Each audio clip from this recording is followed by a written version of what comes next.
দেখবেন যারা নোংরা চরিত্রের মানুষ হয় এদের কাছে পর্দা ভালো লাগে না। এক মডেল অভিনেত্রী সাওয়ালি শেষে বলতেছে বোরকা পরা এগুলো ইসলামের পোশাক না, এগুলো সৌদি আরব থেকে আসছে, নবীর যুগে বোরকা ছিল না। জোরে কর না উজবিল্লাহ। ওই মডেল অভিনেত্রী সুন্দরী ওই মহিলা বলতেছে নবীর যুগে বোরকা ছিল না, এগুলো সৌদির পোশাক, সৌদি আরব থেকে এই দেশে এসেছে, আর জোর করে মানুষের উপরে চাপায় দেওয়া হচ্ছে।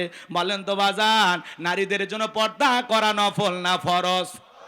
আল্লাহ বলেন অকরনা ফি বুয়ুতিকুন্না ওয়ালা তাবাররাজনা তাবাররুজাল জাহিলিয়াতিল উলা। নারীরা তোমরা ঘরের ভিতর অবস্থান করো, খবরদার জাহিলিয়াতি যুগের মেয়েদের মতো নোংরা অশ্লীল পোশাক পরে নিজের দেহকে প্রদর্শন করো না। নারীরা যদি বাহিরে যায় ঢিলাঢালা পোশাক পরে যাবে, হাত মোজা পা মোজা লাগাবে, ফরজ পর্দা মেনে নারীরা বাহিরে ঘোরাফেরা করবে। কথা বলেন ঠিক কিনা? পর্দা হলো নারীকে সিকিউরিটি দেবে, পর্দা নারীর নিরাপত্তা দেবে, পর্দাশীল নারীর উপরে আল্লাহর রহমত নাজিল হয়। পর্দা হলো প্রত্যেকটা নারীর সৌন্দর্য বৃদ্ধি করে। কথা কয় না কে? হেজাব পর্দা হলো প্রত্যেকটা নারীর অহংকার। কথা বলেন ঠিক কিনা? ও মা ও বোন, পর্দাতে থাকলেই তুমি শান্তিতে থাকবা। কোন নারী যদি হাত মোজা পা মোজা লাগাইয়া ঢিলা ঢালা বোরকা পইরা রাস্তাতে হেঁটে যায়, শ্রদ্ধার সম্মানে মানুষ মাথা নত করে থাকে। কথা বলেন। আর কেউ যদি বেপরদায় উল্টা পাল্টা পোশাক পরে বিউটি পার্লারের সাজ দিয়া, ঠোঁটটা লিপস্টিক দিয়ে লাল, চোখে দেয় মাস্কারা, যুবকের কাম সারা, লাম খালি মিম খালি, নুনের ওপরে এক নোক্তা, পেট খালি পিঠ খালি, ভাবির কপালে ডিজিটাল ফোটা, এই রং ঢঙ্গের সাজ দিয়ে কোনো নারী যদি যায়, রাস্তার যুবকেরা কয় মাল গেল রে। কথা কয় না কে? তাহলে চিন্তা করেন মা, যারা বেপরদায় চলাফেরা করে, রাস্তার দুষ্ট যুবকেরা আপনাকে মাল বলে সম্বোধন করে। কোন বোরকা পরা নারীকে এগুলো বলে? এই জন্য মা, নিজের সম্মান নিজে নষ্ট করবেন না। খুব বেশি মডার্ন সাজতে গিয়ে নিজে অর্ধলঙ্গ পোশাক পরবেন না। নিজের সৌন্দর্য নিজে ঠিক রাখবেন মা। কথা বলেন ঠিক কিনা? জান্নাতি নারীদের নেত্রী নাম কি? হযরতে ফাতেমা। আল্লাহ রাসূলের বাড়িতে একদিন গেলেন, দরজায় ডাক দেন, আব্বা দরজা খুলে দেন। বিশ্বনবী দরজা খুলে দিলেন। ফাতেমা তাকায় দেখে নবীজি কান্না করতে করতে চোখ বেবে, দাড়ি ভিজে, জুব্বা পর্যন্ত ভিজে গেছে। ফাতেমা ডেকে বলেন, বাবা একা একা ঘরের দরজা বন্ধ করে কেন কান্না করেন? আমার মা খাদিজার কথা ভেবে কি কান্না করেন? চাচা আবু তালিবের কথা ভেবে কি কান্না করেন? নবী আমার ডেকে বলে, মা ফাতেমা, তোর মা খাদিজার কথা ভেবে কান্না করি না, চাচা আবু তালিবের কথা ভেবে কান্না করি না। মা, আমাকে যখন জিবরাইল মেরাজ করার জন্য নিয়ে গেল, মা জান্নাত ভ্রমণ করে দেখালো, জান্নাতটা দেখে দিলটা খুশি হয়ে গেল। আল্লাহর কাছে দোয়া করলাম, আল্লাহ আমার গুনাহগার উম্মতের জন্য বেশি বেশি জান্নাতি হয়। ও মা, জিবরাইল এইবার ডেকে বলে, নবী জান্নাতটা দেখেছেন, এইবার চলেন আপনাকে একটু জাহান্নামটা ঘুরে দেখায়। এইবার যখন আমাকে জাহান্নামের ভিতরে প্রবেশ করানো হলো, মা আমি তাকায়া দেখি জাহান্নামের ভিতরে পুরুষের চাইতে নারীদের সংখ্যায় হলো বেশি। আমি তাকায় দেখি মা, এক শ্রেণীর নারীদের চুলের মুঠিগুলো আসমানের দিকে তুলে ধরা হয়েছে, পা থেকে মাথা পর্যন্ত জাহান্নামের আগুন দাউ দাউ করে জ্বলতেছে। আমি একবার তাকাইয়া আর তাকাইতে পারলাম না। নারীদের দেহটা মনে হয় গরম পানি যেরকম থকবক থকবক করে, ওইরকম থকবক করতেছে, আর তারা এত জোরে চিৎকার মারতেছে, মা মনে হয় তাদের চিৎকার আসমান জমিন ভেঙে পড়বে। আমি জিবরাইলকে বললাম, ভাই জিবরাইল, এই নারীদেরকে কেন এইভাবে শাস্তি দেওয়া হচ্ছে? এই নারীদের কি এমন অপরাধ? জিবরাইল ডেকে বলে, নবী গো, এই সমস্ত নারী তো তারাই যারা বেপরদায় চলাফেরা করতো, মাথায় কাপড় দিত না, স্বামীর আনুগত্য করতো না। এই জন্য আল্লাহ রাব্বুল আলামিন এই নারীদেরকে এইভাবে শাস্তি দিতেছেন। জোরে বলেন নাউজুবিল্লাহ। হযরতে ফাতেমা এই কথা শোনার পরে চুরি চুকির পানি ছেড়ে দিয়ে কান্না করেন, আর ডেকে বলেন, বাবা এই যদি হয় বেপর্দায় চলা নারীর শাস্তি, আজ থেকে আমি ফাতেমা আরো বেশি পর্দার গুরুত্ব বাড়াবো, আরো বেশি পর্দার প্রতি যত্নবান হব। ও গাজীপুরের মা বোনেরা, হযরতে ফাতেমা নবীর মেয়ে হওয়ার পরেও জাহান্নামী নারীদের এই কথা শোনার পরে পর্দার গুরুত্ব বাড়াইতে চাইলো। ও মা, আপনারা তো নবীদের মা, আপনাদের পেট থেকে তো পৃথিবীতে নবী রাসূলদের জন্ম হয়েছে। ও মা, আপনাদের পেট থেকে সাহাবায়ে কেরামের জন্ম হয়েছে, এই পৃথিবীর আল্লাহওয়ালাদের জন্ম হয়েছে, আলেম ওলামার জন্ম হয়েছে। ও মা, তোমার সম্মান মর্যাদা অনেক বেশি মা। ও মা, পায়ে হাত দিয়ে অনুরোধ করে বলে যায় মা, খবরদার খবরদার বেপরদার চলাফেরা করা যাবে না মা। নিজের দেহটাকে সুন্দর করে ঢেকে রাস্তাঘাটে চলাফেরা করার দরকার আছে না নয়? যেই মডেল, যেই অভিনেত্রী বলতেছেন বোরকা সৌদি আরবের পোশাক, নবীর যুগে বোরকা ছিল না। আমরা সেই বোনটাকে বলতে চাই, এখনো সময় আছে, তওবা করে ভালো হয়ে যান। আল্লাহর বিধানের বিরুদ্ধে কথা বলে পৃথিবীর জমিনে শান্তি পাবেন না, নিজের নামটা জাহান্নামের ভিতরে লিখে নেবেন। কথা বলেন ঠিক কি না? যারা পর্দা পছন্দ করে না, ফরজ পদ থেকে বৃদ্ধাঙ্গুলি দেখায়, এরা তসলিমা নাসরিনের ছোট বোন। কথা বলে ঠিক কি না? আল্লাহ মা জাতিকে হেদায়েত দান করেন। কোন সম্ভ্রান্ত ভদ্র ফ্যামিলির মেয়ে বোরকা ছাড়া বাহিরে যেতে পারে না। কথা বলে না কেন? যার স্বামী ভালো, যার বাবা ভালো, ভাই ভালো, একটা ভদ্র পরিবার, সম্ভ্রান্ত পরিবার, এই ফ্যামিলির কোন মহিলা বেপরদায় যেতে পারে না। কথা বলে, খালি গাড়িটা দামি হলে হবে না, বাড়িটা দামি হলে হবে না, নিজের বউটাকেও দামি পোশাক পরাতে হবে। আর সেই দামি পোশাকের নাম হলো পর্দা। বাইরে যখন বউকে নিয়ে ঘুরতে যাবেন, পর্দা করায় নিয়ে যাবেন। কথা কন নাকি আপনারা?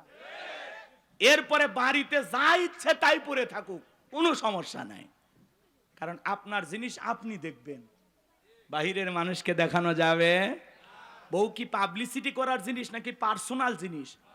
আমার বউ আমি দেখবো, আমি এলাকার মানুষকে দেখাবো, বন্ধু বান্ধবকে দেখাবো?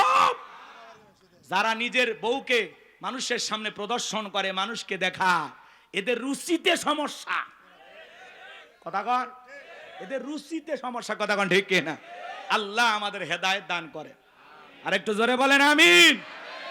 মন খারাপ করবেন না আমার ভাইয়েরা, দিল দিয়ে কথাগুলো বোঝার চেষ্টা করবেন। মন খারাপ করছেন মনে হয় আপনারা। এইবার সবদা নামের সেই মহিলা রাজি হয়ে গেল। পরের দিন সকালবেলা আল্লাহর পয়গাম্বর মুসা আলাইহিস সালাম হাজার হাজার জনতার সামনে ওয়াজ করতেছেন, সুন্দর করে উপদেশ দিতেছেন।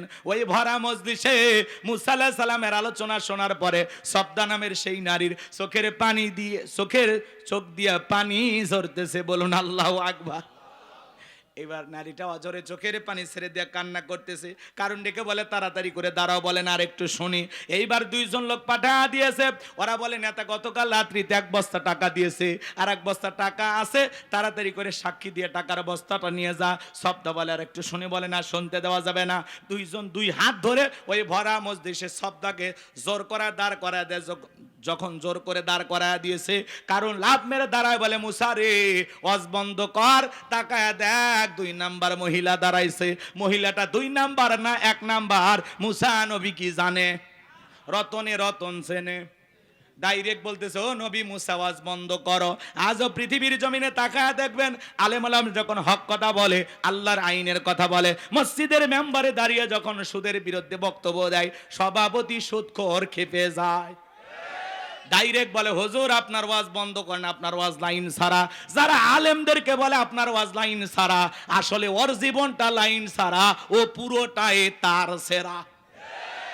কথা কন, হুজুরের হক কথা বলবে, ভালো লাগলে শুনবেন, না লাগলেও শোনা লাগবে। মানে না মানে পরেকার হিসাব। আজকে হক কথা বলা যায় না। একটু হক কথা বললে মসজিদে এসি লাগায় দেয়, বলে হুজুর মাথা ঠান্ডা রাখেন। কথা কন, কি কায়দায় চলতেছে দুনিয়াদারি, খালি তেল ঠেলা, খালি তেল ঠেলা। হক কথা বলতে চায় না।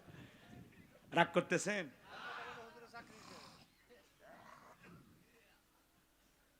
অনেক রাত হবে, কষ্ট আপনাদেরকে দেব না বাজান। মনে রাখবেন, আলেমদের কথা বলতে যারা বাধা দেবে, এই পৃথিবীর জমিনে বিশ্ব নবীকে কোরআন তেলাওয়াতে বাধা দিয়েছিলেন কারা? নবীর দাওয়াতে বাধা দিয়েছিলেন কারা? কাফেররা। কথা বলেন। তারা স্লোগান দিয়েছিল অকালাল্লাযীনা কাফারু লা তাসমাউ লিহাযাল কুরআনি ওয়ালগাউ ফিহি লাআল্লাকুম তাগলিবুন। কাফেররা বলল কোরআন শ্রবণ করো না, যেখানে মুহাম্মদ কোরআনের আলোচনা করে, কোরআন তেলাওয়াত করে, ওই জায়গায় হট্টগোল সৃষ্টি করো, তালি বাজাও, শীষ দাও, লাফালাফি করো, ঢোল পিটাপিটি করো, যে অবস্থায় পারো মুহাম্মাদের কোরআন তেলাওয়াত বন্ধ করো। বলেন তো বাজান, ওরা কি বন্ধ করতে পেরেছিল? ওরা মনে করে কোরআন বন্ধ করলে বিজয় লাভ করতে পারবো, ওরা তো বন্ধ করতে পারে নাই। আজও বাংলার জমিনে দেখবেন এমনও মানুষ আছে, যাত্রা হলে কোনো সমস্যা নাই, গান বাজনা সমস্যা নাই, বাণিজ্য মেলার নামে রাত 12টার পরে নর্তকীর গায়ে একটা সুতার কাপড় থাকে না, ওখানে 144 জারি করা হয় না।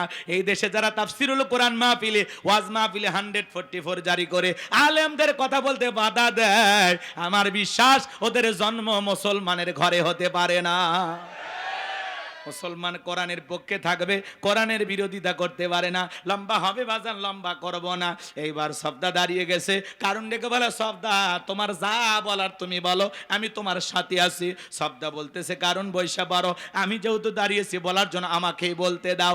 এইবার সবদা বলতেছে জনগণ শোনো দিয়া মন, আমি জীবনে কোনোদিন মুসা নবীকে দেখি নাই, আজকে মুসা নবীকে দেখার পরে আমার পাষাণ হৃদয় গইলা গেছে। আমি সিদ্ধান্ত নিয়েছি আর খারাপ কাজ করব না, অশ্লীল কাজ করব না, আমি তওবা করে ঈমান গ্রহণ করব। আলেমদের শুনে বেনামাজি নামাজি হয়ে যায়, সুদখোর ঘুষখোর ভালো হয়ে যায়, বেপরদায় সালামা বোনেরা পর্দা করে, দাড়ি কাটা যুবকটা দাড়ি রাখে। ভালো করে বোঝার চেষ্টা করবেন। এইবার সবটা বলতেছে আপনারা কি জানেন এই কারণ কেন লাফালাফি করতেছে? অত গতকাল রাত্রিতে আমার বাড়িতে গিয়েছিল, 1 বস্তা টাকা আমারে দিয়েছে, আর 1 বস্তা টাকা রেডি রেখেছে, বিনিময়ে আমাকে এই কথা বলতে হবে। নবী মুসা আলাইহিস সালাম দিনের বেলা ওয়াজ করে আর রাতের বেলা আমি সবদার সাথে রাত কাটাই, কিন্তু আপনাদেরকে সাক্ষী রেখে বলতেছি মুসা নবীর চরিত্র ফুলের চাইতেও পবিত্র। ওই কারণ হলো আমি সবদার নিয়মিত ভক্ত। আল্লাহু আকবার বলেন। ওয়া মাকারু ওয়া মাকারাল্লাহ ওয়াল্লাহু খায়রুল মাকিরিন। খেলা কার?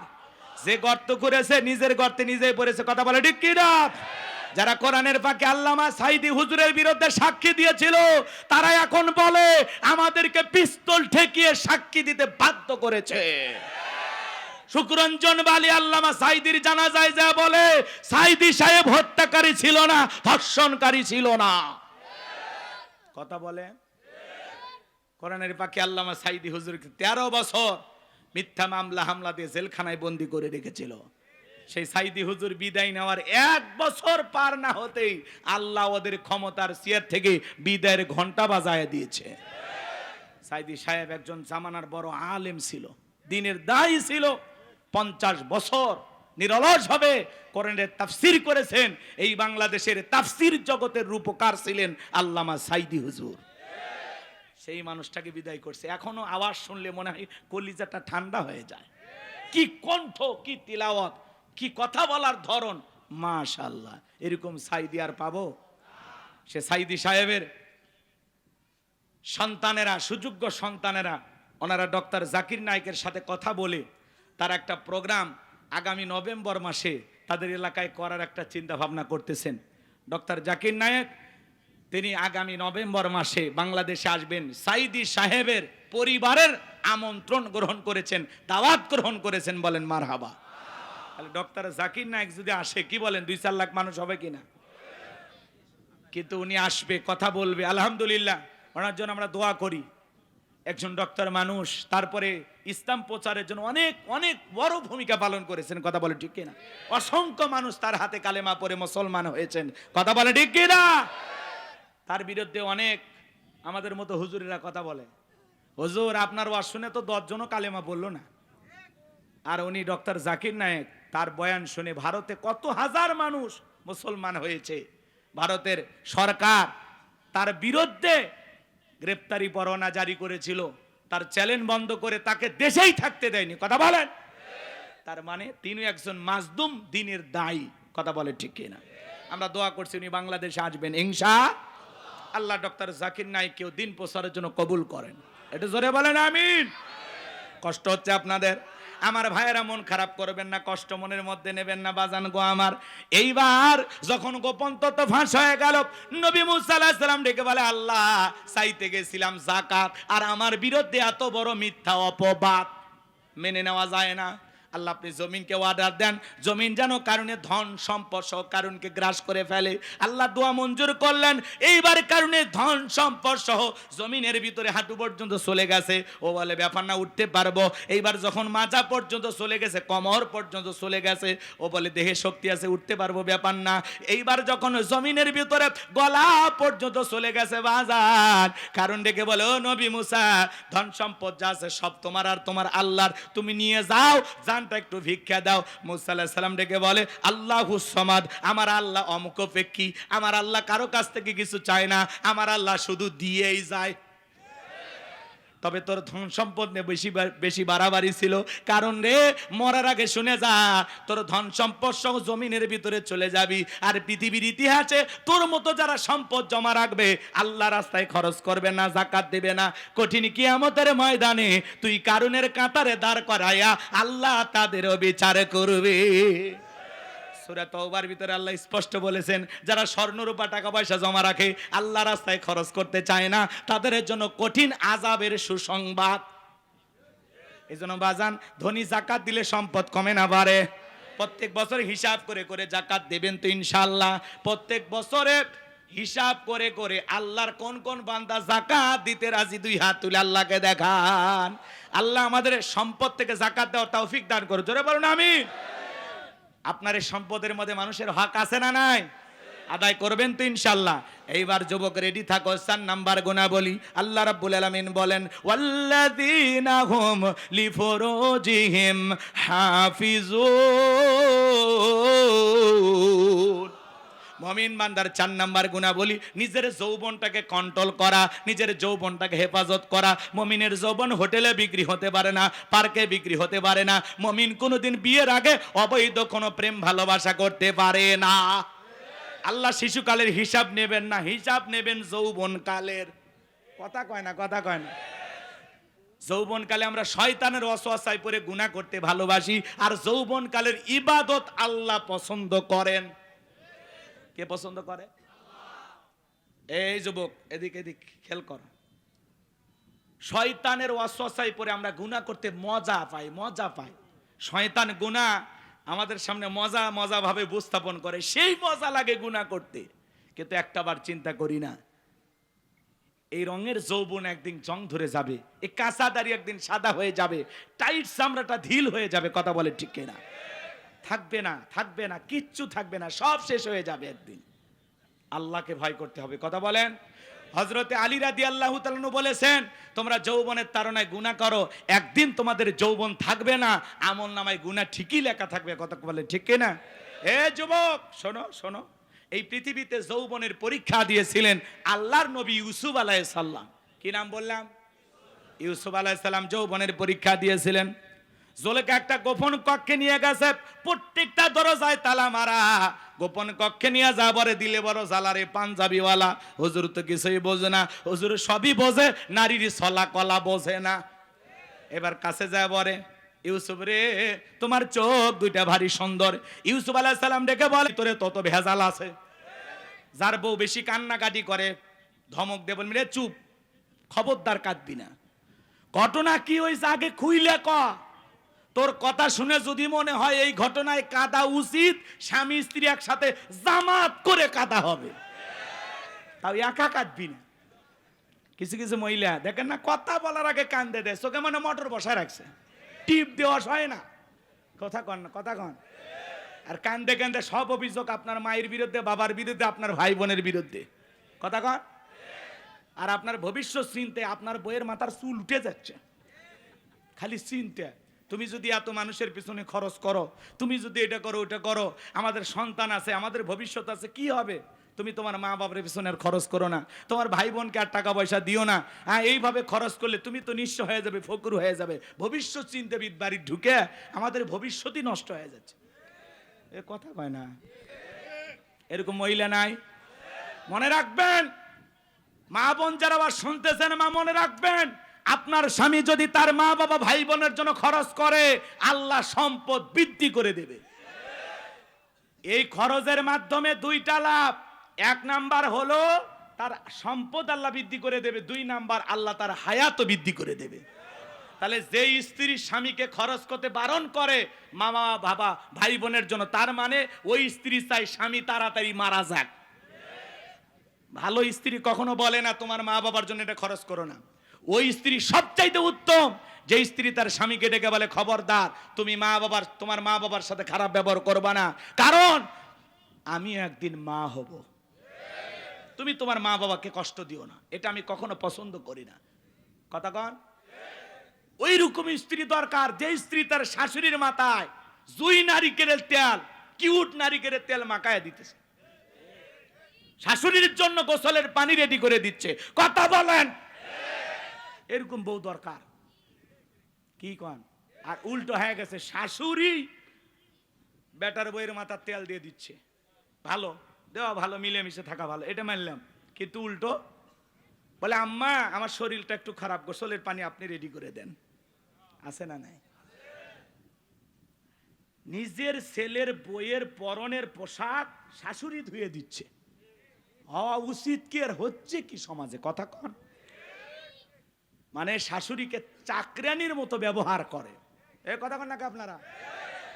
আপনাদের এলাকায় ওরকম নাই, কারণ আপনাদের বইয়েরা সব জান্নাত থেকে পালিয়ে আসছে, এরা ভালো মানুষ। বাপ রে বাপ, এগুলো ভারতে ঘটতেছে, এই দেশে এখনো শুরু হয়নি। কষ্ট পাচ্ছেন মনে হয় আপনারা। আমার ভাইয়েরা, জুলেখা এবার নেকা কান্নার অভিনয় করে ডেকে বলে স্বামী ইউসুফকে ছেলের মতো দেখতাম, আজকে সুযোগ পা আমার ইজ্জতের দিকে হাত বাড়াইছে, আর একটু দেরি হয়ে গেলে আমার সর্বনাশ হয়ে যেত। মিথ্যা ধর্ষণের অপবাদ দিয়া, মিথ্যা ধর্ষণের আসামি বানাইয়া, এক নয় দুই নয়, ইউসুফ আলাইহিস সালামকে 9.5 বছর জেলখানায় বন্দি রেখেছিল জুলেখা।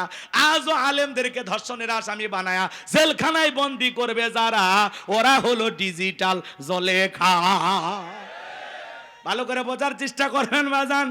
এই জন্য যুবক, তোমাদের পায়ে হাত দিয়ে অনুরোধ করে বলে যায়, নারীর ছলনা বড় মারাত্মক, নারীদের চক্রান্ত ষড়যন্ত্র বড় কঠিন।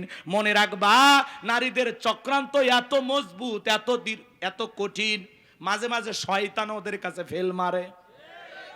নারীদের চক্রান্ত ষড়যন্ত্র বড় মারাত্মক। এরা ছেলেদের ভালোবাসে না, এরা ছেলেদের মন নিয়ে ব্যবসা বাণিজ্য করে। এ কথা কন না কে?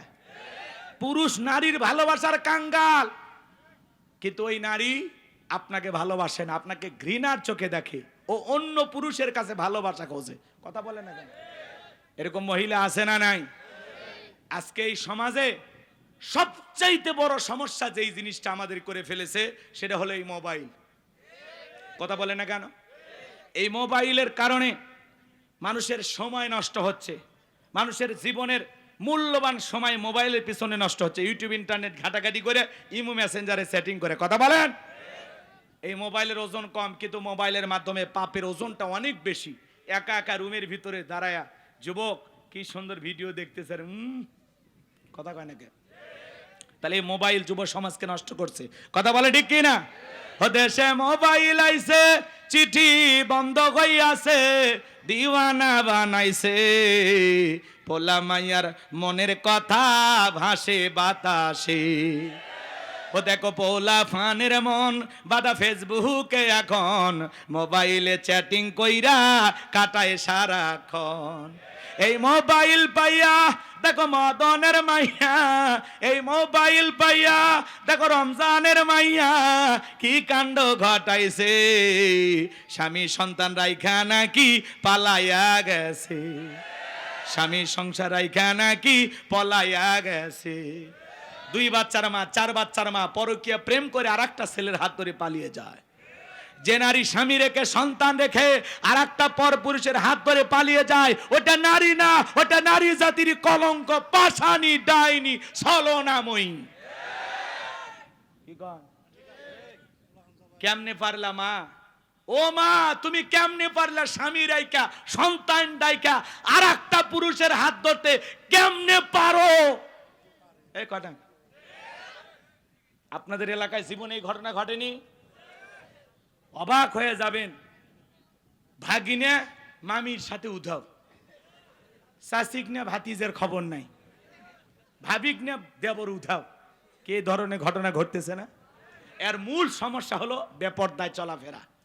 মামি দেখতে কেমন, ভাগ্নের দেখা শেষ। শাসি দেখতে কেমন, ভাতিদের দেখা শেষ। এই জন্য এই সমস্যাগুলো সমাজে সৃষ্টি হচ্ছে।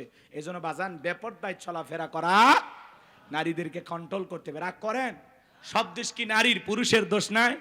আমরা কি ফেরেশতা নাকি? এই যুবক, তোমাকে বলছি, তোমার স্ত্রীর সাথে যদি কেউ পরকীয়া প্রেম করে মেনে নেবা? তোমার মায়ের সাথে, তোমার বোনের সাথে কথা বলে না কেন? আপনার স্ত্রীর সাথে পরকীয়া প্রেম আপনি মেনে নেবেন না, কিন্তু আপনি যার সাথে পরকীয়া প্রেম করেন সেটা কারো না কারো স্ত্রী, কারো না কারো মা, কারো না কারো মেয়ে। কথা বলে ঠিক কিনা? এজন্য যুবক, তোমাদের পায়ে হাত দিয়ে অনুরোধ করে বলে যায়, বিবাহের আগে কোনো ধরনের অবৈধ প্রেম ভালোবাসা করা যাবে, জায়েজ নাই, হারাম। কথা কয় না কে? কত মহিলা আছে গরিব, অসহায়, বিয়ে দিতে পারে না, যাও বিয়ে করো, আল্লাহ খুশি হবে। অন্যের বইয়ের দিকে নজর দাও কেন? কথা কন না কে? কত স্বামী পরিত্যক্তা নারী আছে, বিধবা, অসহায়, 2-3টা বাচ্চা নিয়ে জীবনই চলে না, যা বেটা বিয়ে কর, আল্লাহ খুশি হবে। ও তুমি ওই জায়গায় যাবা না, তুমি আলগা খোঁজো, শয়তান।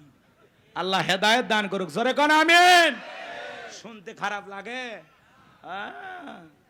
ও গোলাম রব্বানী হুজুর কইলে দোষ, নিজে যেগুলো আকাম বদকাম করে বেড়াচ্ছেন হিসাব করতেছেন না। কেউ না দেখলে একজন দেখেন, তিনি কে?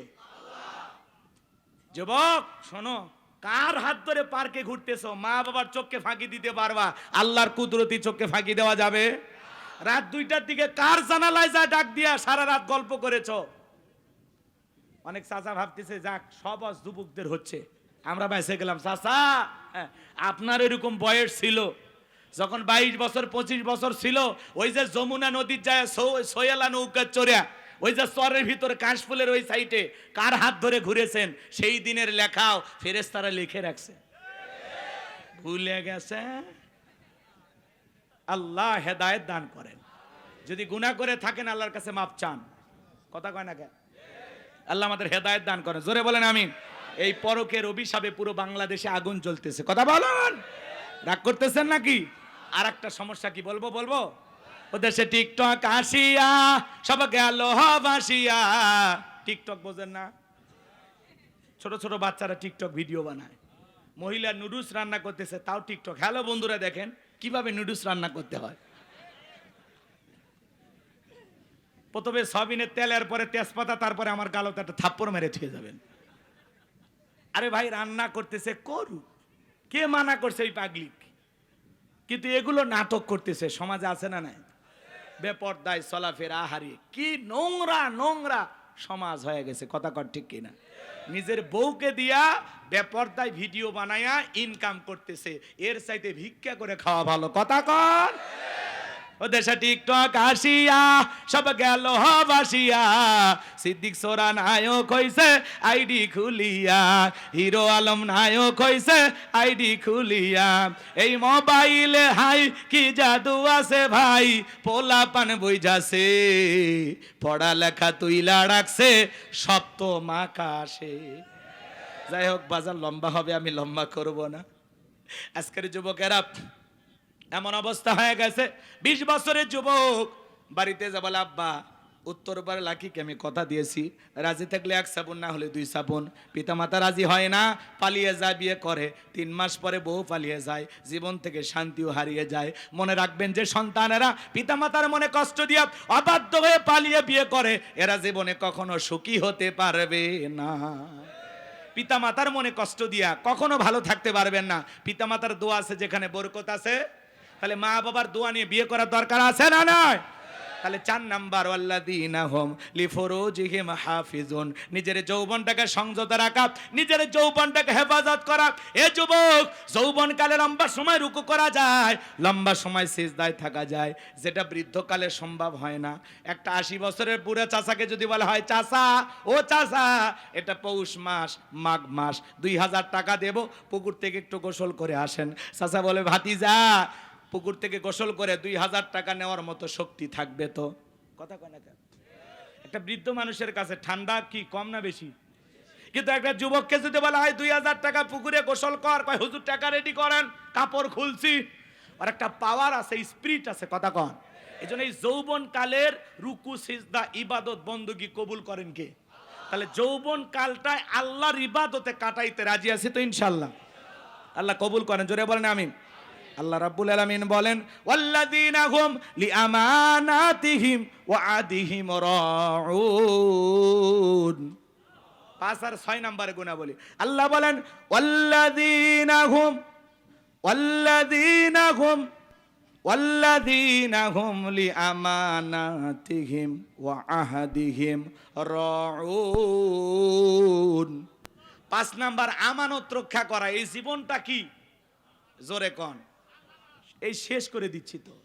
5 নাম্বার আমানত রক্ষা করা। জীবন, যৌবন, সম্পদ, টাকা পয়সা, স্ত্রী, সন্তান সব হলো আল্লাহর দেয়া আমানত। এই যে বক্তার কাছে শ্রোতা আমানত, এমপির কাছে নির্বাচনী এলাকার মানুষ আমানত, চেয়ারম্যানের কাছে ইউনিয়নবাসী আমানত, ইমামের কাছে মুসল্লি আমানত, শিক্ষকের কাছে ছাত্র ছাত্রী আমানত। কথা বলেন। 5 নাম্বার আমানত রক্ষা করা। 6 নাম্বার ওয়াদা প্রতিশ্রুতি রক্ষা করা। মুমিন মুখে যা বলে অন্তরে তা বিশ্বাস করে, কাজে তা বাস্তবায়ন করে। মুমিন কোনোদিন প্রতিশ্রুতি ভঙ্গকারী হতে পারে? তাহলে 6 নাম্বার ওয়াদা ঠিক রাখা লাগবে ইনশাআল্লাহ। 7 নাম্বার ওয়াল্লাযীনা হুম আলা সালাওয়াতিহিম ইউহাফিজুন। 7 নাম্বার যত্ন সহকারে সালাত আদায় করা। যে ব্যক্তি আসরের পরে মাগরিব পর্যন্ত মসজিদে মন টাঙানো থাকে, আল্লাহর ভয়ে নামাজ আদায় করে। শুধু একা নামাজ পড়লে হবে না, স্ত্রী সন্তানদেরকেও নামাজি বানানোর দরকার আছে না নাই? আল্লাহ সূরা তাহরিমের 6 নম্বর আয়াতে বলেছেন, হে ঈমানদারগণ, নিজেরাও জাহান্নামের আগুন থেকে বাঁচো, তোমার আহাল পরিবার পরিজন যারা আছে তাদেরকেও জাহান্নামের আগুন থেকে বাঁচাও। একটা পরিবারের 6 জন সদস্য সবাই নামাজ পড়লে ভালো লাগে না, খারাপ লাগে? পৃথিবীর সফল বাবা তারা নিজের ছেলের হাত ধরে মসজিদে নিয়ে যাবে যারা। ছোট ছোট বাচ্চাদেরকে নামাজি বানাইতে হবে। আজকের শিশু আগামীর বাংলাদেশ, এদেরকে নামাজি বানাইতে পারলে আমাদের ভবিষ্যৎ প্রজন্ম হবে নামাজি। অনেক কথা আছে, বলার সুযোগ নাই। এই 7টা গুনাহ বলে যদি আমল করতে পারেন, আল্লাহ বলেন উলাইকা হুমুল ওয়ারিসুন আল্লাযীনা ইয়ারিসুনাল ফিরদাউস হুম ফিহা খালিদুন। তারাই হবেন উত্তরাধিকারী জান্নাতুল ফিরদাউসের, সেখানে তারা চিরকাল বসবাস করবেন। আল্লাহ কোনোদিন জান্নাত থেকে বের করে দেবেন না। চিৎকার মেরে বলুন সুবহানাল্লাহ। কারা কারা এই 7টা গুনাহ আমল করে জান্নাতে যেতে চান, শেষবারের মতো আল্লাহকে হাত দুটে দেখান। আল্লাহ আমাদের সবাইকে জান্নাতে যাওয়ার মতো এই আমলগুলো করার তৌফিক দান করুন। জোরে বলুন আমিন। আর একটু জোরে বলেন আমিন। হাত নামান। ওয়া আখিরি দাওয়ানা আনিল হামদুলিল্লাহি রাব্বিল আলামিন।